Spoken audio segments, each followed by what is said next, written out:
खंडोबा तालीम मंडळाचा दिलबहारवर थरारक विजय, अंतिम फेरीत दमदार प्रवेश। चंद्रकांत चषक फुटबॉल स्पर्धेत आज दुपारी 4 वाजता खेळवण्यात आलेल्या अतिशय रंगतदार सामन्यात खंडोबा तालीम मंडळाने दिलबहार तालीम मंडळावर 3-2 असा थरारक विजय मिळवत अंतिम फेरीत दमदार प्रवेश केला। सामना सुरुवातीपासूनच चुरशीचा झाला आणि दोन्ही संघांनी आक्रमक खेळाचे प्रदर्शन केले।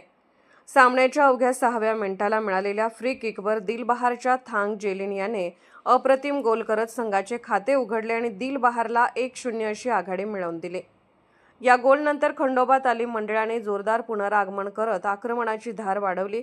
पूर्वार्धात 33व्या मिनिटाला दिलबहारच्या सुशांत अतिग्रे आणि खंडोबाच्या विष्णू टीएम याला धोकादायक पद्धतीने अडवल्याने पंचांनी खंडोबा तालीम मंडळाला पेनल्टी बहाल केली।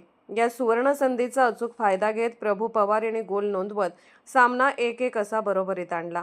त्यानंतर अवघ्या 2 मिनिटात 35व्या मिनिटाला ऋतुराज संगपाळ यांच्या अचूक पासवर रोहित जाधव याने सुंदर गोल करत खंडोबाला 2-1 अशी आघाडी मिळवून दिली। याच जोमात 40व्या मिनिटाला पृथ्वीराज साळुंखे यांच्या पासवर प्रभू पवार यांनी वैयक्तिक दुसरा आणि संघाचा तिसरा गोल नोंदवत आघाडी 3-1 अशी वाढवली। त्यामुळे पूर्वार्धाच्या अखेरीस खंडोबा तालीम मंडळ 3-1 ने आघाडीवर होते।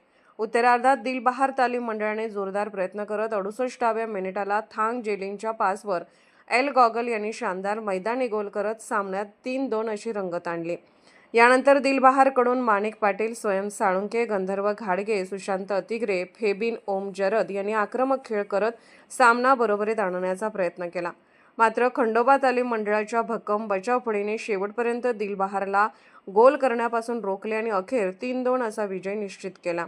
या सामन्यात उत्कृष्ट कामगिरी करणाऱ्या विष्णू टीएम यांना सामनावीर पुरस्काराने गौरवण्यात आले। सामाजिक कार्यकर्ते जय जाधव आणि शिवाजी पवार यांच्या हस्ते त्यांना बक्षीस प्रदान करण्यात आले। या विजयामुळे खंडोबा तालीम मंडळाने स्पर्धेच्या अंतिम फेरीत प्रवेश करत विजेतेपदाच्या दिशेने आणखी एक भक्कम पाऊल टाकले आहे। अर्थराज्य न्यूज चॅनलला लाईक करा, शेअर करा आणि सबस्क्राईब करा।